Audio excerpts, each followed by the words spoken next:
नमस्कार साथियों, बिहार जातीय आधारित गणना और आर्थिक सर्वेक्षण कार्य में लगे सभी प्रगणक और पर्यवेक्षक का इस YouTube channel education portal Krishna पर हार्दिक स्वागत है।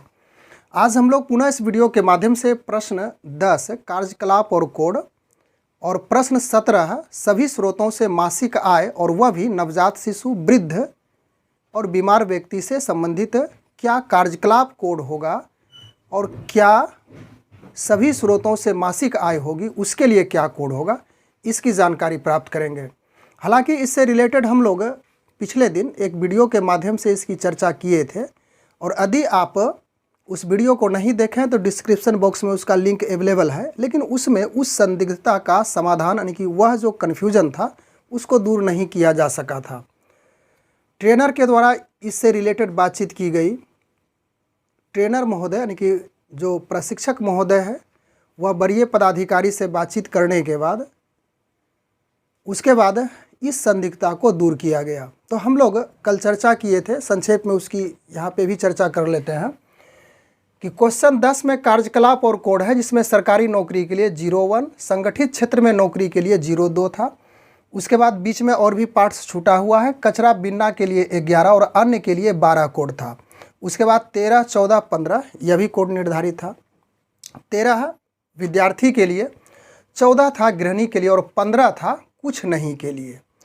तो 13, 14, 15 में जब यह कोड कार्यकलाप में डाला जाएगा तो मासिक स्रोत से इनकम इसका शून्य दिखाया जाता है, यानी कि इन कोड के द्वारा मासिक जो आय होती है सभी स्रोतों से तो वह कुछ नहीं होती है। तो इसमें तो क्लियर है।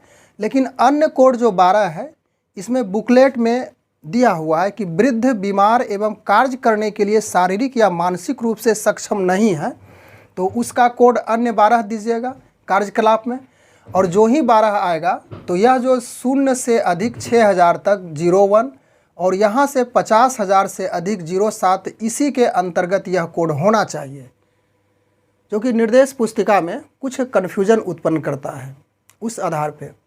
लेकिन जब बातचीत की गई ट्रेनर के द्वारा और उससे जब हमें जानकारी मिली तो स्पष्ट इस बात की चर्चा की गई कि कार्यकलाप 13 विद्यार्थी, 14 गृहिणी और 15 कुछ नहीं, जो कि लागू नहीं होता है, इसके लिए सभी स्रोतों से मासिक आय 08 ही देना उपयुक्त है। क्लियर हो चुका है कि नवजात बच्चे या तो फिर वृद्ध हैं या तो फिर जो शारीरिक या मानसिक रूप से सक्षम नहीं है कार्य करने के लिए, तो निश्चित है कि उसका जो मासिक इनकम है वह शून्य होगा। जब शून्य होगा तो इसका जो सभी स्रोतों से मासिक आय के लिए कोड होगा 08 होगा।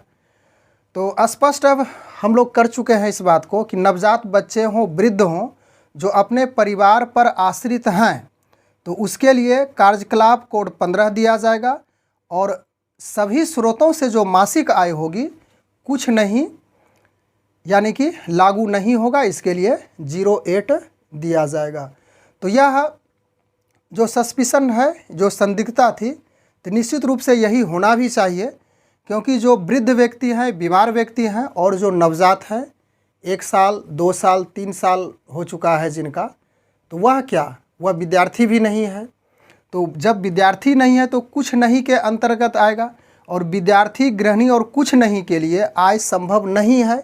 और जब आय संभव नहीं है तो निश्चित रूप से उसका कोड इसी के अंतर्गत 13, 14, 15 जो मासिक स्रोतों से होगा तो उसके लिए लागू नहीं होगा यह पार्ट, यानी कि जो आमदनी का पार्ट है 0 से अधिक प्रारंभ होकर के 50,000 से अधिक तक है, जो कि 01 से 07 तक कोड निर्धारित है।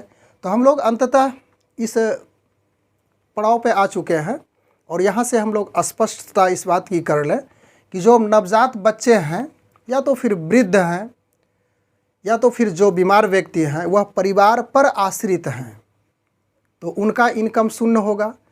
जब इनकम शून्य होगा तो उसके लिए कुछ नहीं होगा कोड, वहाँ पे 15 नंबर में जाएगा कार्यकलाप कोड कुछ नहीं और लागू नहीं होगा यह जो इनकम का सोर्स है, तो इसके लिए सभी स्रोतों से मासिक आय 08 होना चाहिए।